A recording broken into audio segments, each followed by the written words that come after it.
and welcome to the ColdCast. I'm your host, Dr. Anna Johnson, and I'm Vice President of Corporate Development and Marketing at United States Cold Storage. And I have the pleasure of talking to Lisa Battino, our Vice President of Safety and Compliance at United States Cold Storage. And today we're going to talk about something that's near and dear to all of our heart, and that's safety. So welcome to the ColdCast, Lisa. Thank you, Anna. Awesome. So how long have you been here? It will actually be 12 years in March. Okay. Yeah. So, when you think about 12 years back when you started, Mhm. how would you describe the safety culture at USCS? Well, when I first started, we had a really good safety program around managing our refrigeration system and our ammonia. Very detailed, and the sites really did a good job of managing the programs. For occupational safety, what I call like employee safety, we had good programs. They were kind of focused on the regulations more than creating safety cultures. So when I came on board, that was one of the first things that I noticed is, we really could spend a little bit more time and effort in not just meeting the OSHA regulations, but taking our safety culture to the next level. And what do you think has been the most effective way of internalizing that safety culture? Any kind of safety culture that you want to enhance at your company needs engagement. And it has to have engagement from all employees, from the employees that work in the warehouse level all the way up to the CEO of the company.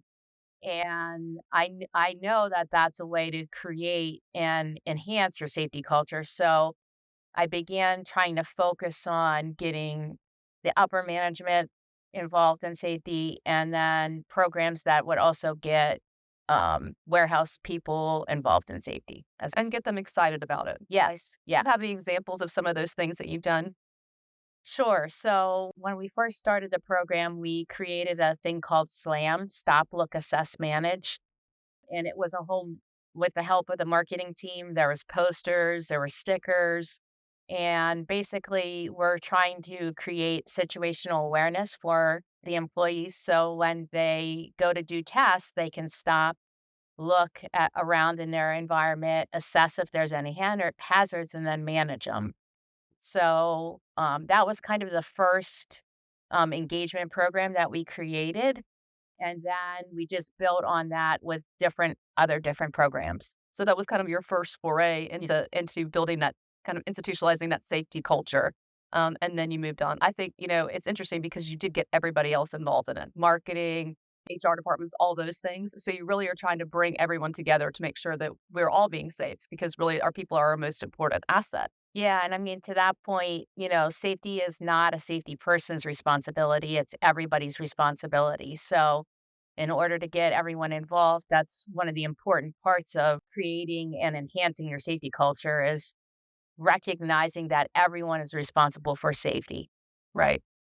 Talk to me a little bit about the technology that's come up recently. I know we've piloted several different initiatives, but what excites you about some of the opportunities with technology for safety? Sure. So we have a couple different technologies that we're utilizing right now. I'll talk about two that I'm pretty excited about. The first one is called Voxel. So it's a system that actually connects to our existing camera system, and it identifies at-risk behaviors as well as at-risk conditions in the warehouse. So it's constantly looking for those things. When it sees them, it flags them, and it gives an opportunity for the supervisor or the management team at the site to help coach employees on proper lifting. But it also identifies at-risk behaviors or at-risk conditions. For example, if an exit door is blocked, it'll identify that. If a pedestrian, automation, which I'm sure we'll talk about later, if a pedestrian's in an automation area that they shouldn't be in, it will identify that so that we can go out and, coach the employees and make sure that everyone's following all the safety rules and lifting properly. And it's basically proactive because a supervisor can't be everywhere every second. So this gives us an opportunity for those coaching abilities, but then also not having a supervisor watch them all the time. Right, and they may not even know that they're being unsafe. Mhm. So it's kind of like it's proactive so that you're able to see it. So we've implemented Voxel. Yeah. What's kind of the feedback from the warehouse? They really like it. It's helped them identify what I call low-hanging fruit, maybe situations and unsafe conditions and unsafe practices that we've had that maybe haven't been identified at that point. So, and they're easy to address. So that's one of the things the sites specifically call out all the time is like, wow, we didn't really know that this process was creating an unsafe situation, but now that we know it, we can fix it, and it's pretty easy to address. Right, and it's not necessarily placing blame on anybody or trying to figure it out. It's like you may not know you're doing it, so Yeah, how do we fix that ahead of to get ahead of it? exactly. What's the other technology you're talking about So or excited about? So the other one that I'm excited about is called Verb Okay. Motion, and basically it's an exoskeleton that they're wearing. We only have it piloting right now at one location at our Omaha location, but it assists the employees in lifting heavy objects. So in that particular site, we have some case picking that we do that is relatively heavy, some meat from a customer, and when they wear the exoskeleton, it reduces the amount of weight that they're lifting by 40%. How does it do that? So there's a battery pack and there's straps that they wear on the back, and it connects to their legs as well. And it takes a lot of the weight off of their back when they're lifting. There's some cables that kind of connect to it, and the batteries kind of sense how the employee's lifting, and then it can help, like I said, alleviate the stress on the back while they're lifting. Can they are they just case picking or are they also hopping on a fork truck and driving back and forth? Like, do you have to be stationary? No, no, you can move around on it. It's basically, I would call it like a harness that they wear. They wear that over their refrigerator gear, so they can move around, they can go on fork trucks and et cetera. It's a very compact. That's one of the reasons why we liked it. We did look at a variety of exoskeletons, and this one was very compact. And we've recently gotten feedback from the employees that are wearing it there, and everybody that has worn it has said that it's either very beneficial or beneficial to their work that they're doing. That's fantastic. I know fork truck safety is really super important, but what are some other significant challenges that you face with safety? Well, I can talk a little bit about fork truck safety as well because we've done a significant amount around that. Unfortunately, when those types of accidents happen, they are the more severe accidents. So we call it a 0 degree of harm operating program. There's 5 principles that the employees follow. And if they follow those 5 principles, then it reduces their risk while they're operating a fork truck. And that in combination with some other technology that we rolled out, such as blue lights on the back of the truck. We have laser lights on the dock so that they have clear travel paths on the dock, and we kind of eliminated the congestion on the dock. All of those things have resulted in a significant decrease in our fork truck accidents. In 2024, I think our fork truck accidents, we had 10 of them versus the previous year in 2023, there's 21. So we've almost cut them in half just based on all these things that we've done around fork truck safety. So what are some other challenges that you faced? I would say another challenge is our ergonomic. Even though we are moving away from manual handling with our layer picking and our automation, we still manually handle cases. And because we're trying to maximize the storage, some of the pallets may be tall, some of them, are smaller. And so people have to reach, people have to bend. So all of that results in some ergonomic risks. But we're constantly, again, we rolled out another module of our 0 degree of harm program focused on ergonomics. And in that situation, we have 5 principles, and we really try to focus on reducing the risk of lifting. You mentioned automation. So I know automation has its challenges. What are some specific safety challenges that automation creates? So we've been a traditional warehouse, and rolling out automation has opened up a whole bunch of safety challenges that, Just when you think you plucked off all the low hanging fruit, then we turn yeah, around and bring it, yeah, introduce new technology complexities. exactly, exactly. And because we're not familiar with automation or weren't familiar with it, Right. there was a lot of things that we needed to implement to make sure that we are working safely around the automation. For example, there's conveyors. There's situations where people could get their hands stuck in a conveyor, so we have to make sure everything is guarded properly. We have ASRS systems with huge cranes, and if people are in the line of fire of a crane, it could significantly injure them. So we have to make sure that we shut down the system, and make it safe when we work around those things. So there's just a lot of safety procedures and policies and things like that that we had to implement around automation. So talk to me a little bit about the regulatory environment. And so what are you seeing out there in terms of regulations, and how do we think about those? So it's interesting because of the administration right now. I kind of call it a pendulum. The way the regulations work, it swings different ways depending on who is in office. So there was a lot of regulations that had come out under the Biden administration. A lot of those right now are currently on hold. So I just feel like the regulations, we want to be in compliance with them, but I also don't focus on them as much as what I think or we think is the right thing to do to implement to create a safe environment. So, if a regulation had come out on the Biden administration and we reviewed it and we thought, well, this is actually good, it's going to really benefit us and make us safer, then we're going to implement it, whether the regulation, goes through or not. And vice versa. If there was a regulation that came out that maybe didn't add a lot of value, then we might put that on hold until we determine whether it's really going to go through or not. Right. So you're really trying to assess the value of what the regulation brings. Yes.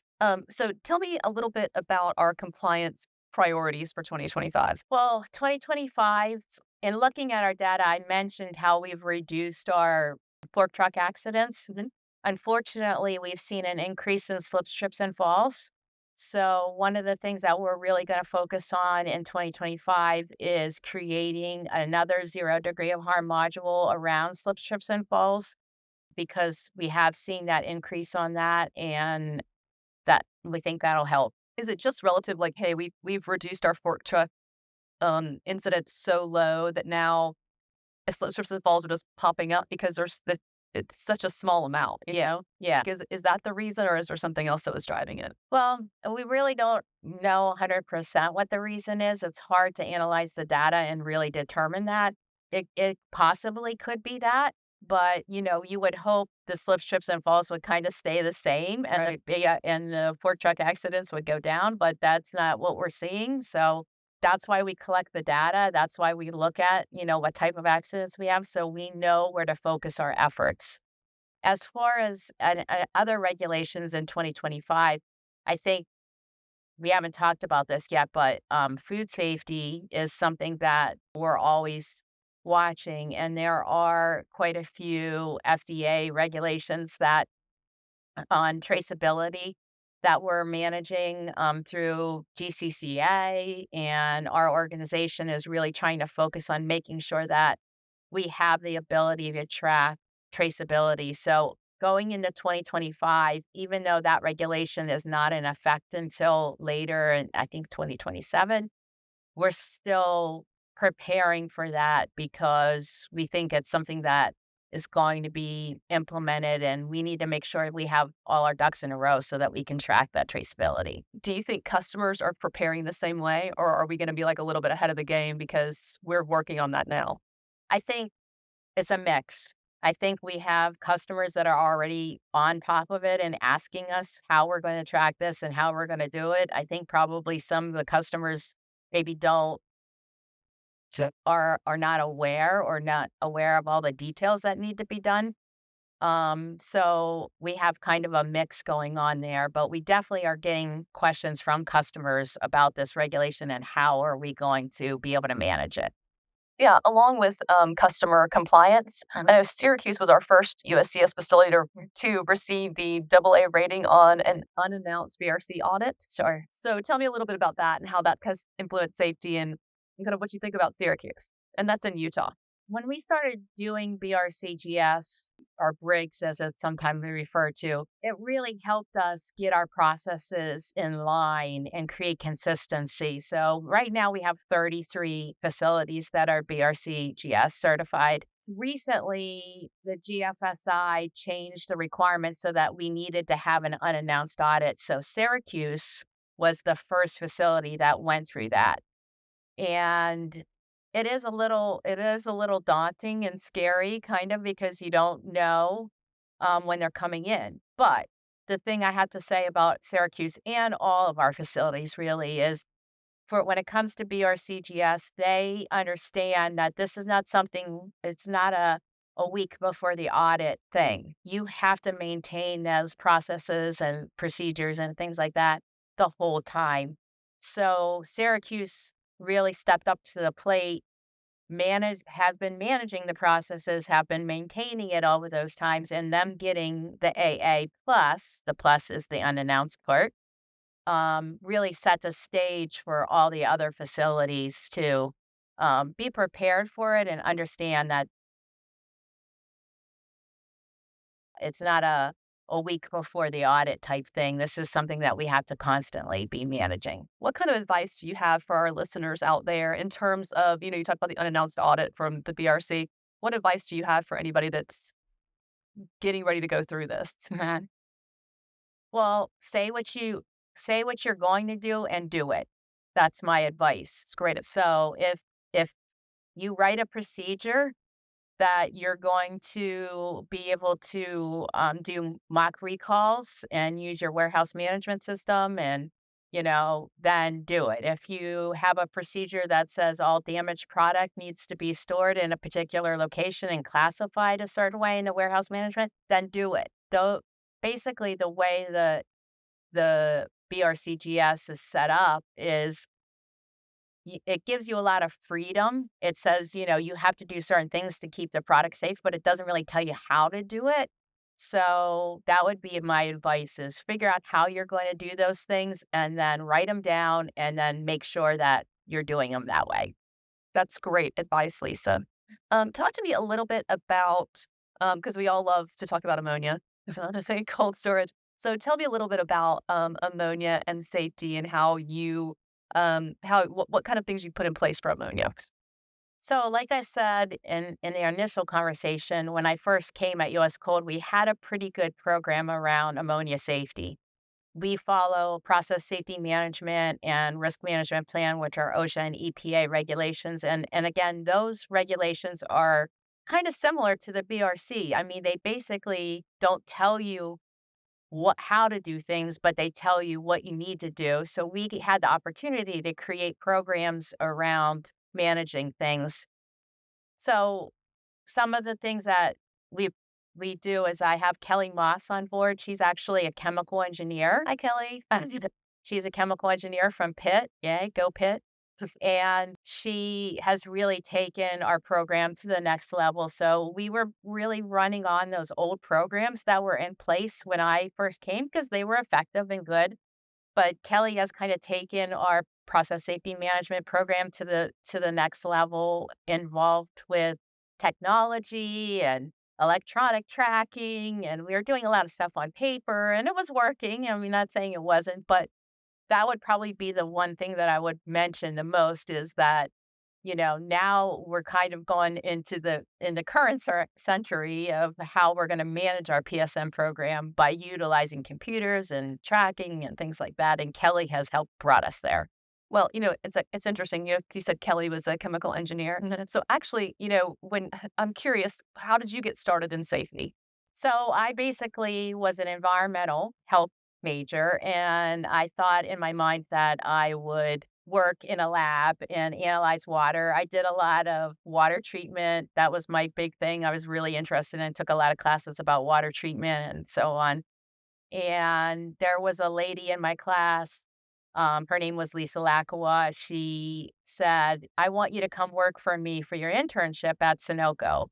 It was actually Sun Oil at the time. So I said, "Okay, I'll do that, but I really kind of want to do the environmental stuff. I don't really want to do the safety stuff."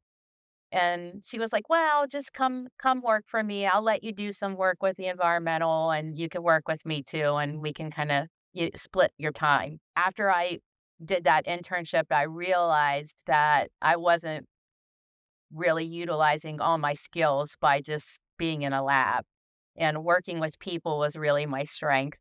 That's when I decided I wanted to try to drive my career towards safety because I was so good at working with all the different types of people from the union workers in the refinery all the way up to the management team. So, Well, you have such a passion for safety, and we've really come so far during the time that you've been here. So I'm just impressed, and for anybody that's interested, I think it's just a really unique story about how you started out, kind of environmental, and you ended up in safety. Tell us a little bit about what U.S. Cold has planned in 2025 for safety.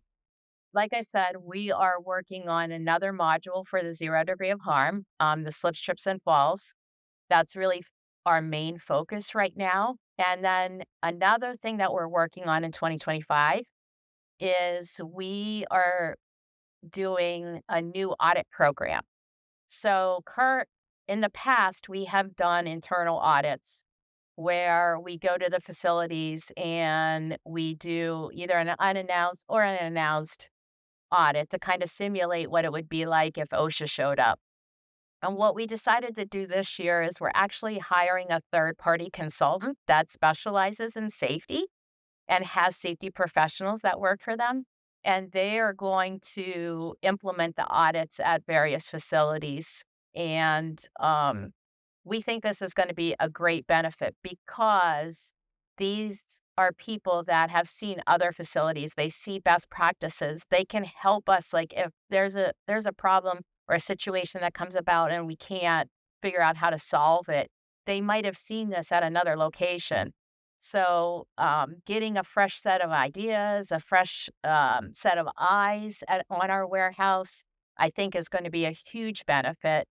Plus, it's going to help the facilities prepare for OSHA audits and things like that. We think all around it's going to be a really good program. Again, this is the first year we're doing it, so we're looking forward to getting that off the ground. Well, you've always raised the bar for safety, so I'm just curious, like, how do you think of the initiatives to come up with each year? We really pull the data from we have a program that tracks our injuries and incidents. So that is one of the main things that we do is kind of look at the data and it'll help us focus on where we need to put our efforts. And and to give Larry, our CEO, credit, I mean, he is very, very involved in everything that my department is doing. And a lot of the suggestions, for example, this third party audit comes from him. He wants to have a good understanding of what's going out on in the field around safety, and he asks a lot of questions. It makes me think about how we can address his questions and concerns and make him feel comfortable of what's going on. So the whole third party audit thing was really driven by Larry and him wanting to be involved in what's going on at the sites. He does ask a lot of questions, for sure. So what else? Anything else in 2025 that you're focusing on? Just maintaining our normal processes. So we implemented in 2020 a program called Innovators Grand Prix.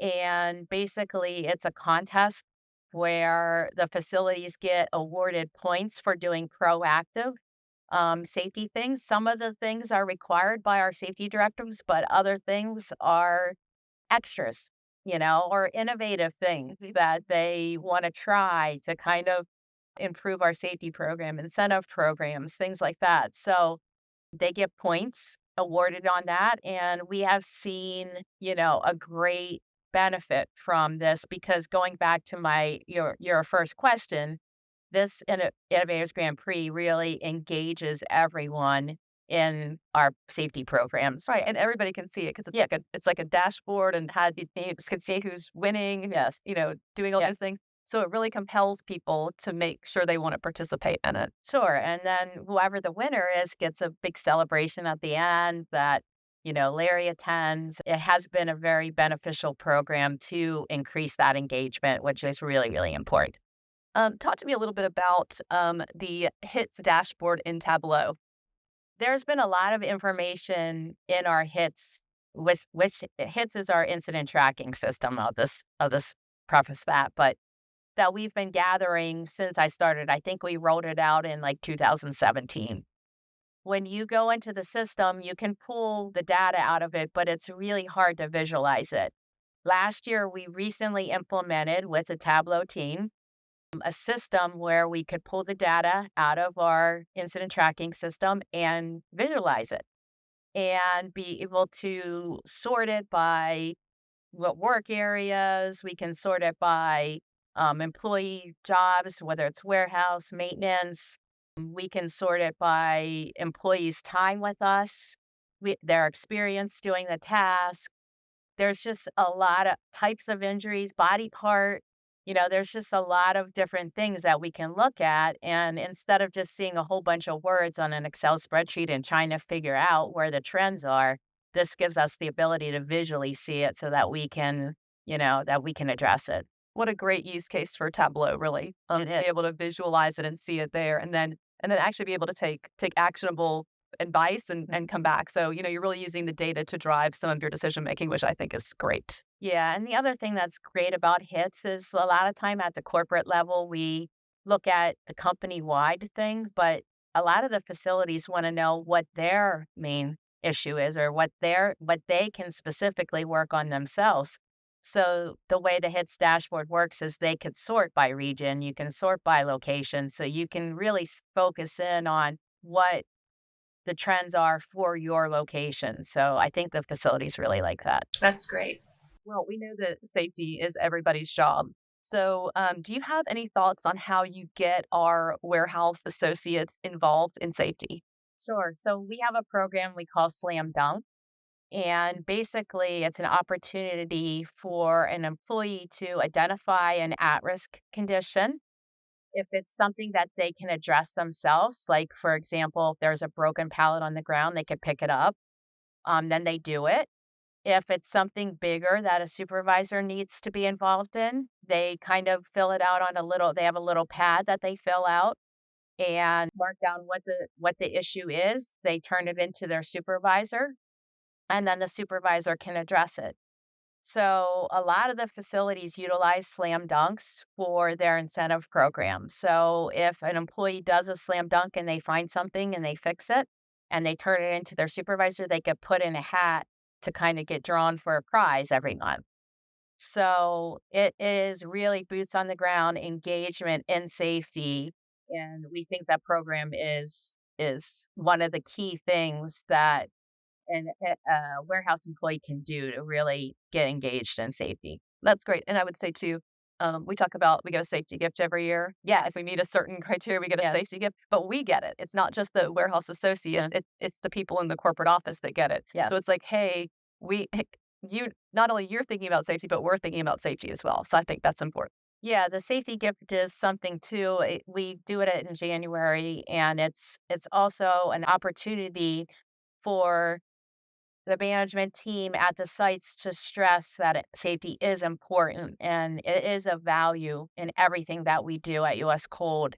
And by giving that gift, it gives an opportunity for the GM or the manager to really stress that to the employees. Well, a few weeks ago, we were at the senior managers meeting, and you said something that was interesting, and I can't remember the quote, but you said, The most efficient way is the safest way, is what I said. So us doing things efficiently can lead to a safer environment. right. And I just thought that stuck with me. I thought Yeah. that was very interesting Yeah. that, you can tie safety back to our productivity and efficiency, right? Absolutely. And I And think that's housekeeping yep, too, right. a neat work environment is a safe work environment. Efficient work environment is a safer work environment. Anytime you can reduce the amount of time a fork truck is driving or a person is walking, those are all opportunities for people to get hurt. So, like, if you can reduce those and be efficient, you're automatically going to be safer. Oh, that's great. Well, Lisa, it was a pleasure to have you on the show. I love that we learned all about safety. You learned about some of our programs that we've implemented. You learned about how we think about automation and technology and what kind of challenges those present and how you should address them. We talked a little bit about the BRC, which I think is super helpful to anybody that's going through those unplanned BRC audits. She gave some good advice there. And then we talked about what US Cold has in store in 2025, what initiatives we're working on, and how we can make sure that our people are safe and go home to their families every single night. So thank you so much for joining us. Thank you, Anna. Thank you all for listening. Stay cool.